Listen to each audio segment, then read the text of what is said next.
இலங்கையில் முள்ளிவாய்க்கால் நினைவுகளை இதயத்தில் ஏந்துவோம் என்று விஜய் அவர்கள்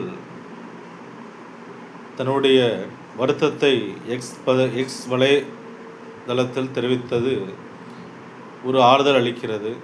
மேலும் கடல் கடந்து வாழும் நம் தமிழ் சொந்தங்களின் உரிமைகளுக்காக எப்போதும் துணை நிற்போம் என்ற பதிவு ஈழ விடுதலைக்கு ஒரு விதையாக இருக்கிறது. தமிழக அரசியல் களத்தில் ஈழ விடுதலை பற்றி முக்கியத்துவம் அளித்து முள்ளிவாய்க்கால் நினைவுகளை முதலமைச்சர் விஜய் பகிர்ந்தது ஒரு ஆரோக்கியமான சூழலை ஈழத் தமிழர்களுக்கு ஒரு ஆரோக்கியமான சூழலை ஏற்படுத்தும் என்று நாம் நம்புகிறோம். அடுத்ததாக பள்ளி கல்வித்துறை ஜூன் 1ஆம் தேதி திறக்கப்படும். கோடை காலத்திற்காக ஜூன் 1ஆம் தேதி திறக்கப்படும் என்று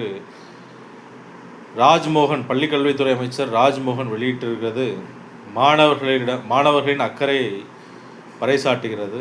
மேலும் பள்ளித்துறை தயார் நிலையில் இருக்க வேண்டும். அதாவது விலையில்லா பாடப்புத்தகம், குறிப்பேடு, சீருடை, புத்தக பைகள் மாணவர்கள் அனைவருக்கும் பள்ளி திறக்கும் நாளன்று கிடைத்திட உரிய நடவடிக்கை எடுக்க வேண்டும் என்ற தயார் நிலையை வலியுறுத்தியிருப்பது மிகவும் ஆரோக்கியமான செயல். மேலும் பள்ளி வளாகம், வகுப்பறைகள், சமையலறை, கழிப்பறை, குடிநீர் தேக்க தொட்டி மற்றும் கை கழுவும் இடம் ஆகியவை தூய்மையாக தயார் நிலையில் இருக்க வேண்டும் என்பது குறித்த அக்கறை முன்னெச்சரிக்கை நடவடிக்கை எடுத்திருப்பது ராஜ்மோகன் அவர்களை பாராட்டக்கூடிய விஷயம். மேலும் ராஜ்மோகன் அவர்களுக்கு கலைத்துறையும் ஒதுக்கப்பட்டுள்ளது. கலைத்துறையில் சிறு மற்றும் விநியோகஸ்தர்கள், தயாரிப்பாளர்களுக்கு மானியம் வழங்க வேண்டும் குறித்து ஒரு கோரிக்கை முன்வைத்துள்ளது. அதையும் ஏற்று செயல்படுத்துவார் என்ற நம்பிக்கை நம்மிடம் இருக்கிறது.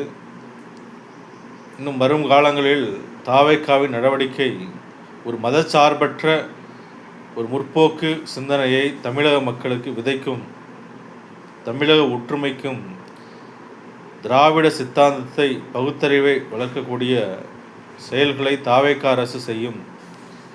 அவர் கூறியிருக்கிறார், பாஜக கொள்கை எதிரி என்று கூறியிருக்கிறார். ஆகவே அவர் விதைப்பார், மதச்சார்பற்ற ஒரு சிந்தனை விதைப்பார் என்பது நமக்கு ஒரு நம்பிக்கை அளிக்கிறது. அது மட்டுமல்லாமல் ஈழ விடுதலைக்காக முள்ளிவாய்க்கால் நினைவுகளை பகிர்ந்ததும் ஒரு ஆறுதல் அளிக்கிறது, வருத்தத்தை தெரிவித்ததும் ஆறுதல் அளிக்கிறது. நாம் போராட்டம் செய்ய வேண்டும். கொள்கை வளர்ச்சிக்காக, வளர்ச்சி நிலை பாதிக்கும் போது, தமிழக வளர்ச்சி நிலை பாதிக்கும் போது, மத்திய அரசால் தமிழக வளர்ச்சி நிலை பாதிக்கும் போது நாம் போராட்டம் செய்ய வேண்டும். போராட்டம் செய்து மக்களை விழிப்புணர்வு ஏற்படுத்தி அதை தெரிவிக்கப்பட வேண்டும் என்பது எனது கோரிக்கை. நன்றி, வணக்கம்.